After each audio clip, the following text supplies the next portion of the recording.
जहां मुख्यमंत्री नीतीश कुमार ने जेडीयू के राज्यसभा उम्मीदवार के तौर पर नामांकन किया। नीतीश के साथ ही नितिन नवीन समेत एनडीए के सभी 5 उम्मीदवारों ने नामांकन पर्चा भरा। इस दौरान केंद्रीय गृह मंत्री अमित शाह भी बिहार विधानसभा परिसर में मौजूद रहे। केंद्रीय गृह मंत्री अमित शाह ने नीतीश कुमार के राज्यसभा का पर्चा भरने के बाद काफी तारीफ की। उन्होंने कहा कि बिहार के लोग हमेशा उनके योगदान को याद रखेंगे। उन्होंने अपने कार्यकाल में जंगल राज को खत्म किया। बतौर सीएम उनका कार्यकाल स्वर्णिम अक्षरों में लिखा जाएगा। करीब 2 दशक से बिहार के सीएम रहे नीतीश कुमार अब दिल्ली की राजनीति करेंगे। राज्यसभा के लिए नामांकन भरने के बाद नीतीश कुमार 10 अप्रैल तक बिहार के मुख्यमंत्री पद पर बने रहेंगे। राज्यसभा का मौजूदा कार्यकाल भी 10 अप्रैल तक है। इसके बाद बिहार में नई सरकार का गठन होगा। वहीं सीएम नीतीश ने कहा है कि नई सरकार को उनका पूरा सहयोग रहेगा। बिहार में नई सरकार की रूपरेखा लगभग तैयार है। इस बार बीजेपी और जेडीयू की भूमिका बदलेगी। बीजेपी की अगुवाई में बिहार की नई सरकार बनेगी। जेडीयू कोटे से 2 डिप्टी सीएम होंगे। नए मुख्यमंत्री के चेहरे पर देश की नजर बनी हुई है। नीतीश कुमार की राष्ट्रीय राजनीति में आने की तैयारी है। सूत्रों के मुताबिक उनके बेटे निशांत कुमार को बड़ी जिम्मेदारी मिल सकती है। खबर है कि वह जेडीयू की कमान संभाल सकते हैं। सूत्रों के मुताबिक निशांत को बिहार का उप मुख्यमंत्री बनाया जा सकता है। केंद्रीय मंत्री चिराग पासवान ने नीतीश कुमार को राज्यसभा जाने की बधाई दी। उन्होंने एक्स पर पोस्ट कर एनडीए से नामित होने पर नीतीश कुमार को शुभकामनाएं दी। उन्होंने नीतीश कुमार को राज्यसभा जाने के फैसले को साहसिक बताया। साथ ही सीएम के कार्यकाल को स्वर्णिम कार्यकाल बताया। सीएम नीतीश कुमार को राज्यसभा उम्मीदवार घोषित किए जाने पर बिहार के डिप्टी सीएम सम्राट चौधरी ने बधाई दी। सोशल मीडिया एक्स पर पोस्ट कर नीतीश कुमार को शुभकामनाएं दी। उन्होंने कहा कि नीतीश का दूरदर्शी नेतृत्व, सुशासन को लेकर प्रतिबद्धता और बिहार के विकास के लिए कोशिश प्रेरणा स्रोत है। विश्वास है कि नीतीश कुमार के अनुभव और नेतृत्व से राज्यसभा की गरिमा और भी सुदृढ़ होगी। नीतीश कुमार के राज्यसभा जाने की बात पर आरजेडी नेता मृत्युंजय तिवारी ने तीखा वार किया। उन्होंने कहा कि मुख्यमंत्री नीतीश कुमार को इतनी जल्दी चुनाव के बाद बीजेपी हटा देगी, इसका अनुमान किसी को न था। उन्होंने कहा कि तेजस्वी यादव लगातार कह रहे थे कि बीजेपी जेडीयू को बर्बाद कर देगी। नीतीश कुमार राज्यसभा जा रहे हैं। ऐसे में बीमारू राज्य कहे जाने वाले बिहार को विकसित राज्य बनाने में नीतीश कुमार ने जो भागीदारी निभाई है, उसकी चर्चा पूरे पटल पर हो रही। राज्यसभा जाने की बात को कटिहार की महिलाएं सराह रही हैं और नीतीश कुमार के लिए विकास कार्य को याद कर रही हैं। राज्यसभा की 5 सीटों के लिए नामांकन हुआ। बीजेपी ने नितिन नवीन और शिवेश राम, जेडीयू के रामनाथ ठाकुर और नीतीश कुमार, आरजेडी से उपेंद्र कुशवाहा ने पर्चा भरा। नामांकन के बाद बाहर निकलते नेताओं ने कहा कि एनडीए एकजुट है और सभी सीटें जीतेगी। वहीं नेताओं ने अगले मुख्यमंत्री के सवाल पर चुप्पी साधी।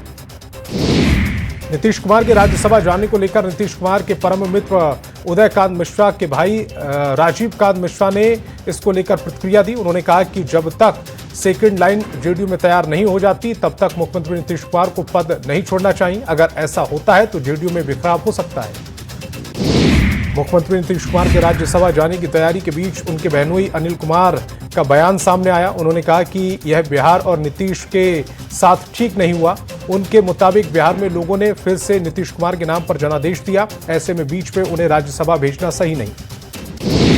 नीतीश के राज्यसभा जाने के ऐलान पर लोगों के बीच चर्चाएं तेज हैं। गोपालगंज में आम लोग नीतीश कुमार के कार्यकाल को याद कर रहे हैं। लोगों ने कहा कि जंगल राज से बाहर निकलकर राज्य में कानून व्यवस्था मजबूत हुई, महिलाओं को आरक्षण मिला और उनकी मांग पर शराबबंदी कानून लागू हुआ। नीतीश कुमार के राज्यसभा जाने के ऐलान के बाद बाढ़ में जेडीयू कार्यकर्ता नाराज हैं। सभी कार्यकर्ताओं का कहना है कि नीतीश कुमार को छोड़कर बिहार को कोई और नहीं चला सकता। नीतीश कुमार जहां भी जाएं, कितनी भी तरक्की करें, लेकिन अगर वे बिहार छोड़ते हैं तो ये बिहार के लिए दुर्भाग्यपूर्ण होगा। पटना में पूर्णिया तक जेडीयू कार्यकर्ता और अलग अलग समूह के लोग विरोध जता रहे हैं। पूर्णिया में भी जीविका दीदियों ने नीतीश कुमार के लिए कामों को याद किया है। कहा है कि नीतीश कुमार ने बिहार के विकास के रास्ते खोले। जीविका दीदियों ने कहा कि नीतीश के रहते महिलाएं सुरक्षित महसूस करती हैं। नीतीश कुमार के फैसले की झारखंड बीजेपी नेताओं ने सराहना की। बाबूलाल मरांडी ने इसे मैच्योर्ड फैसला बताया और नई पीढ़ी के लिए रास्ता तैयार करने की बात कही। झारखंड बीजेपी अध्यक्ष आदित्य साहू ने भी नीतीश कुमार को जननेता बताया। राज्यसभा के लिए नामांकन दाखिल करने के बाद उपेंद्र कुशवाहा ने बड़ा दावा किया। उन्होंने कहा कि एनडीए 5 उम्मीदवार जीत हासिल करेंगे। नीतीश कुमार अब केंद्र में अपनी भूमिका निभाएंगे। उपेंद्र कुशवाहा ने सोशल मीडिया एक्स पर नीतीश कुमार को लेकर पोस्ट किया है। उन्होंने राज्यसभा चुनाव के फैसले को ऐतिहासिक बताया और कहा कि आरएलएम और एनडीए को भरोसा है कि नीतीश कुमार देश और बिहार के विकास को लेकर नई ऊंचाइयों पर ले जाएंगे। राज्यसभा उम्मीदवार के रूप में रामनाथ ठाकुर ने नामांकन दाखिल किया। उन्होंने कहा कि जेडीयू ने उन्हें 3 बार राज्यसभा भेजा और लंबे समय तक एमएलसी और विधायक बनने का मौका दिया। उन्होंने पार्टी के नेतृत्व का आभार जताते हुए बिहार के विकास में सहयोग की बात कही। केंद्रीय मंत्री गिरिराज सिंह ने कहा है कि राज्यसभा जाने का फैसला नीतीश कुमार का अपना है। उन्होंने कहा कि 3 साल पहले भी उन्होंने राज्यसभा जाने की पेशकश की थी, लेकिन इस बार वो जा रहे हैं। जो भी सरकार बिहार में बनेगी वो उन्हीं के नेतृत्व में बनेगी। नीतीश कुमार के राज्यसभा जाने के ऐलान और निशांत कुमार के डिप्टी सीएम बनने की खबरों के बीच नीतीश कुमार के पैतृक गांव कल्याण बिगहा के लोगों ने भी अपनी राय रखी। कहा कि जेडीयू और बिहार को युवा पीढ़ी की जरूरत है, इसीलिए वे लोग निशांत के राजनीति में आने से खुश हैं। नीतीश कुमार के राज्यसभा जाने पर केसी त्यागी ने बड़ा बयान दिया। उन्होंने कहा कि नीतीश युग का अंत नहीं हो सकता। उन्होंने कहा कि नीतीश कुमार ने बिहार को एक नया स्वरूप दिया और उनके काम लंबे समय तक याद किए जाएंगे। नीतीश कुमार के राज्यसभा जाने के ऐलान के बाद कांग्रेस के राज्यसभा सांसद अखिलेश सिंह ने भी बयान दिया। कहा कि नीतीश कुमार की अपनी पार्टी है, उनका अपना फैसला है। अखिलेश सिंह ने नीतीश कुमार को शुभकामनाएं दी और कहा कि बीजेपी और जेडीयू के लोग बदलाव के बारे में उत्तर दें। नीतीश कुमार राज्यसभा जा रहे हैं, लेकिन मुख्यमंत्री के रूप में उन्होंने जो पुलिस महकमे में बदलाव किए उसको बिहार के 2 पूर्व डीजी याद कर रहे हैं और सीएम नीतीश कुमार को राज्यसभा जाने के लिए बधाई दे रहे हैं। मुख्यमंत्री नीतीश कुमार के राज्यसभा जाने की खबरों से बिहार की कई महिलाएं भावुक हो गईं। उनका कहना है कि नीतीश कुमार ने महिलाओं को सुरक्षा दी। कुछ महिलाओं ने कहा कि अगर वे जाएं तो निशांत कुमार को मुख्यमंत्री बनाएं। मुख्यमंत्री नीतीश कुमार ने राज्यसभा जाने की घोषणा से पूरे बिहार में राजनीति में हलचल है। पूर्णिया में पुराने राजनीतिक कार्यकर्ताओं और बुजुर्गों ने कहा कि नीतीश कुमार ने 2 दशक तक बिहार में मुख्यमंत्री रहकर बहुत विकास किया, लेकिन उनके जाने से अब बिहार के विकास का क्या होगा। खगड़िया के बछौता में जेडीयू की तरफ से कार्यक्रम आयोजित किया गया, जिसमें नवनियुक्त जिलाध्यक्ष अनुराधा कुमारी का भव्य स्वागत किया गया। कार्यक्रम में बेलदौर के विधायक पन्नालाल सिंह पटेल समेत कई नेता मौजूद रहे। रामगढ़ नगर परिषद की नवनिर्वाचित अध्यक्ष कुसुम लता मुंडा ने मुख्यमंत्री हेमंत सोरेन और उनकी पत्नी विधायक कल्पना सोरेन से मुलाकात की।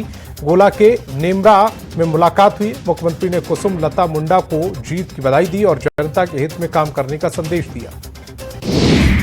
धनबाद के बरोरा थाना क्षेत्र में पुराने विवाद को लेकर बमबाजी की घटना हुई। होली के दूसरे दिन बेहरा कुदर के निवासी पंचानंद सिंह अपने घर के सामने बैठे थे, तभी शुभम सिंह 6 युवकों के साथ आए और 15,000 रुपए छीनकर बमबाजी कर फरार हो गए।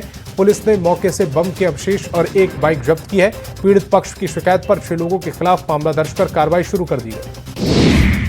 पलामू पुलिस ने ससुराल आए युवक की हत्या का खुलासा किया। हत्या में शामिल 2 प्राथमिकी अभियुक्तों को गिरफ्तार किया। 28 फरवरी को चैनपुर थाना क्षेत्र में नदी से युवक का शव बरामद किया गया था।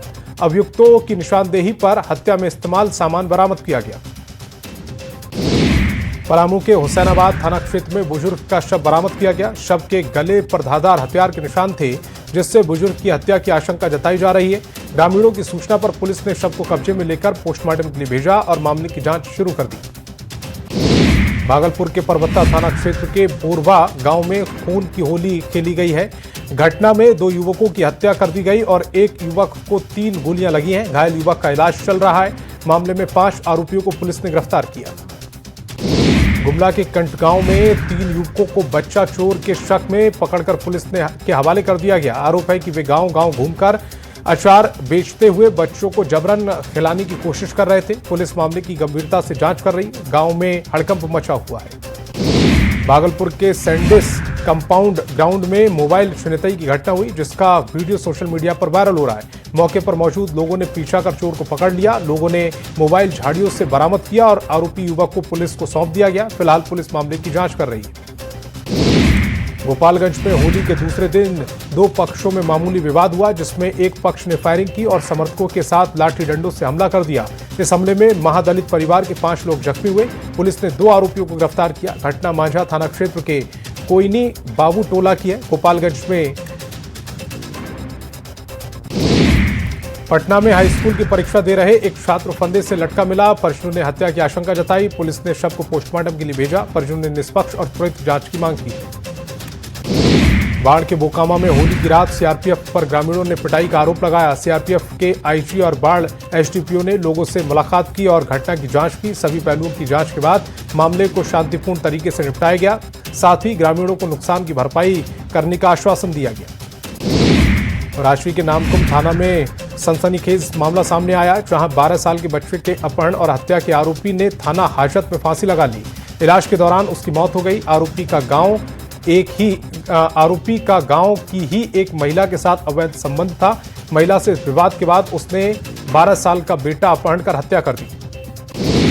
झारखंड में अवैध शराब के कारोबार पर नकेल कसने के लिए उत्पाद एवं मद्य निषेध विभाग ने सख्ती बढ़ा दी। विभाग ने पुलिस मुख्यालय से 100 पुलिस जवानों की मांग की है, जिनकी मदद से 4 QRT टीम बनाकर राज्य भर में कार्रवाई की जाएगी। इन टीमों का समन्वय सीधे विभाग से होगा। गिरिडीह न्यूज 18 की खबर का बड़ा असर देखने को मिला है। कर्मा मौजा में अवैध पत्थर खनन और कर्मा नदी के अतिक्रमण को लेकर खबर प्रमुखता से दिखाई गई थी। मामले को गंभीरता से लेते हुए राज्य स्तरीय पर्यावरण प्रभाव आकलन प्राधिकरण झारखंड ने जांच के आदेश दिए, जिसके लिए एक कमेटी गठित की गई जो जांच की रिपोर्ट देगी, जिसके आधार पर आगे की कार्रवाई होगी। चाईबासा के सारंडा जंगल में एंटी नक्सल सर्च ऑपरेशन के दौरान सड़क किनारे आईडी बम बरामद हुआ है, जिसे बम निरोधक दस्ते की सहायता से सुरक्षा बलों ने डिफ्यूज कर दिया। जराई किला थाना क्षेत्र के बाबूडेरा जाने वाली सड़क किनारे ये आईडी बम प्लांट किया गया था। सुरक्षा बलों ने इसे बरामद कर नक्सलियों की साजिश को नाकाम कर दिया। जमुई में बदमाशों ने एक दुकान में घुसकर लूटपाट की है। विरोध करने पर उन्होंने दुकानदार को पीटा। मारपीट और लूटपाट की घटना सीसीटीवी में कैद हो गई। पुलिस मामले की जांच में जुटी है। गोपालगंज में नहाने के दौरान डूबने से 2 बच्चों की मौत हो गई। पुलिस ने शव पोस्टमार्टम के लिए भेजा। दोनों बच्चे एक ही गांव के रहने वाले हैं। घटना मोहम्मदपुर थाना क्षेत्र के फतेहपुर गांव की। रोहतास के देवरिया गांव में तालाब में डूबने से एक 21 साल की युवक की मौत हो गई। वह मानसिक रूप से थोड़ा विक्षिप्त था। मृतक ने पहले भी कई बार पानी में डूबने की कोशिश की थी, तब लोगों ने उसे बचा लिया। युवक 3 मार्च से घर से लापता था। दरभंगा में कार और बाइक के आमने सामने से जोरदार टक्कर हो गई, जिसमें 3 लोग जख्मी हो गए। हादसे के बाद बाइक में आग लग गई और देखते ही देखते वह पूरी तरह से जलकर राख हो गई। स्थानीय लोगों की मदद से सभी घायलों को अस्पताल में भर्ती कराया। भागलपुर के परशुराम पंचायत में अचानक भीषण आग लगने से अफरा तफरी मच गई। आग की लपटों को देखते ही देखते 2 घरों को पूरी तरह से अपनी चपेट में ले लिया। आग लगने से दोनों घरों में रखा सारा सामान जलकर खाक हो गया। वहीं कड़ी मशक्कत के बाद आग पर काबू पाया गया। मधुबनी में तेज रफ्तार का कहर देखने को मिला। हादसे में बेकाबू ट्रक ने कार को टक्कर मार दी। हादसे में एक महिला समेत 5 लोग की मौत हो गई है, जबकि 2 लोग गंभीर रूप से घायल हैं। घायलों को तुरंत अस्पताल में भर्ती कराया गया। सासाराम के मुफस्सिल थाना क्षेत्र में 2 बाइक की आपस में टक्कर हो गई। हादसे में एक युवक की मौत हो गई। सूचना पर परिजन और पुलिस मौके पर पहुंचे। शव का पोस्टमार्टम कराया गया। सिमडेगा के ठेठई टागर थाना क्षेत्र में सरिया लदी ट्रेलर पेड़ से टकराई है। ट्रेलर ओडिशा से सरिया लादकर रांची जा रही थी। टक्कर इतनी जोरदार थी कि चालक केबिन में फंस गया और गंभीर रूप से घायल हो गया। पुलिस ने काफी मशक्कत के बाद चालक को बाहर निकाला, अस्पताल में भर्ती कराया। सिमडेगा के बांसचोर में ट्रक असंतुलित होकर पलट गया, जिसमें पंजाब निवासी चालक की मौत हो गई। घटना के बाद पुलिस ने चालक के शव को पोस्टमार्टम के लिए भेज दिया। वहीं खलासी की जान बच गई है। गुमला के 500 गांव में पेट्रोल पंप के पास सड़क हादसा हो गया। तेज रफ्तार बाइक अनियंत्रित होकर सड़क किनारे पेड़ से टकराई। हादसे में 45 साल के युवक की मौके पर ही मौत हो गई, जबकि एक युवक गंभीर रूप से घायल हो गया। झारखंड के रहने वाले अतुल उरांव और उनकी पत्नी डॉक्टर कंचन बाड़ा दुबई में फंसे हुए हैं। युद्ध के कारण आज 4 मार्च को वापसी फ्लाइट रद्द हो गई। इस वजह से दोनों वहीं फंस गए। परिवार और परिजन लगातार राज्य सरकार से सुरक्षित वापसी की अपील कर रहे हैं, ताकि उन्हें जल्द से जल्द भारत वापस लाया जा सके। धनबाद में पेयजल आपूर्ति की स्थिति चिंताजनक है। पिछले दशक में 4000 करोड़ रुपए की शहरी और ग्रामीण जलापूर्ति योजनाएं लंबित है। निरसा गोविंदपुर मेगा योजना लगभग 750 करोड़ रुपए की लागत से शुरू हुई, लेकिन जल स्रोत से पानी उठाव और वितरण की प्रक्रिया पूरी नहीं हो सकी। बलिया में प्लांट तैयार होने के बावजूद ट्रायल के बाद पानी की आपूर्ति बंद हो गई। औरंगाबाद के मखदुमपुर में 5 दिवसीय लक्ष्मी नारायण महायज्ञ का आयोजन शुरू हो गया है। इस मौके पर विशाल कलश यात्रा निकाली गई, जिसमें बड़ी संख्या में श्रद्धालुओं ने सहभागिता दिखाई है। स्वामी वेंकटेश्वरानंद महाराज ने इस यज्ञ का अनुष्ठान किया है। सिमडेगा में रसोइया संयोजिका संघ ने जुलूस निकाला। स्थानीयकरण और मानदेय की वजह से वेतन की मांग को लेकर जुलूस निकाला गया। प्रदेश महासचिव की अगुवाई में सैकड़ों रसोइया संयोजकों ने मार्च निकाला है। अल्बर्ट एक्का स्टेडियम से समाहरणालय तक मार्च निकाला गया। जुलूस के दौरान संघ ने अपनी मांगों को लेकर सिमडेगा विधायक और डीसी को ज्ञापन सौंपा। जामताड़ा के सामुदायिक स्वास्थ्य केंद्र में एवीडी कर्मियों ने हड़ताल शुरू कर दी है। एवीडी कर्मी 10 महीने से वेतन नहीं मिलने से विरोध में हड़ताल पर बैठे हैं। कर्मियों ने कहा कि लंबे समय से भुगतान नहीं हुआ। हड़ताल के क्षेत्र में वैक्सीन वितरण प्रभावित होने की संभावना है। लोहरदगा में शहरी जलापूर्ति को लेकर नवनिर्वाचित नगर परिषद अध्यक्ष एक्शन में दिखे। उन्होंने संवेदक के साथ कोयल और शंख नदी स्थित शहरी जलापूर्ति के इंटेक वेल और सप्लाई लाइन का निरीक्षण किया और शहर में नियमित जलापूर्ति सुनिश्चित करने के निर्देश दिए। अध्यक्ष ने पाइपलाइन की मरम्मत, लीकेज की पहचान और समाधान और इंटेक वेल की सफाई और दुरुस्ती के लिए आदेश दिए। सिमडेगा के शहरी क्षेत्र में सामटोली रोड जर्जर स्थिति में है। इस रोड से होकर सैकड़ों छात्र स्कूल जाते हैं। वहीं संत जेवियर कॉलेज का उद्घाटन 6 मार्च को होना है, जिसमें ट्रेजरर फादर ब्रूनो समेत कई विदेशी मेहमानों के आने की संभावना है। जनप्रतिनिधियों के आग्रह पर जिला प्रशासन ने सड़क की मरम्मत का काम शुरू कर दिया है। रामगढ़ के कोल इंडिया में आनुषंगिक इकाई CSR मद से ग्रामीण क्षेत्र में खेल प्रतियोगिताओं को निखारने में जुटी है। इसके तहत फुटबॉल समेत कई खेल प्रतियोगिताओं का आयोजन किया गया है। खिलाड़ियों ने ट्रेनिंग भी की और व्यवस्थाओं का जायजा भी लिया। साथ ही फाइनेंशियल हेल्प भी की जा रही है। खूंटी में 2 दिन पहले खेत के सिंचाई कुएं में गिरा जंगली हाथी। रेस्क्यू के बाद अब तोरपा थाना पहुंच गया है। बास्की गांव में हाथी ने गेहूं की फसल को नुकसान पहुंचाया, जिससे ग्रामीणों में दहशत है। ग्रामीणों ने कड़ी मशक्कत के बाद हाथी को जंगल से खदेड़ा है। गुमला के भरनो थाना क्षेत्र में एक बार फिर जंगली हाथी का आतंक देखने को मिला। अमलिया जंगल में निकलकर हाथी आबादी के करीब पहुंच गया, जहां उसे देखने के लिए भारी भीड़ इकट्ठा हो गई। कई लोग हाथी के नजदीक जाकर फोटो और वीडियो बनाने लगे, जिससे हाथी भड़क गया और लोगों को दौड़ाने लगा। सासाराम के करपूरबा इलाके में होली के दूसरे दिन मटका फोड़ प्रतियोगिता आयोजित की गई। लगभग 20 फीट की ऊंचाई पर टांगा मटका तोड़ने के लिए युवाओं ने 2 घंटे तक मशक्कत की। इस दौरान ऊपर से लोग रंग और पानी फेंकते दिखे। आखिर में एक युवक मटका तोड़ने में सफल रहा। प्रतियोगिता के दौरान युवाओं ने होली के गीत भी गाए।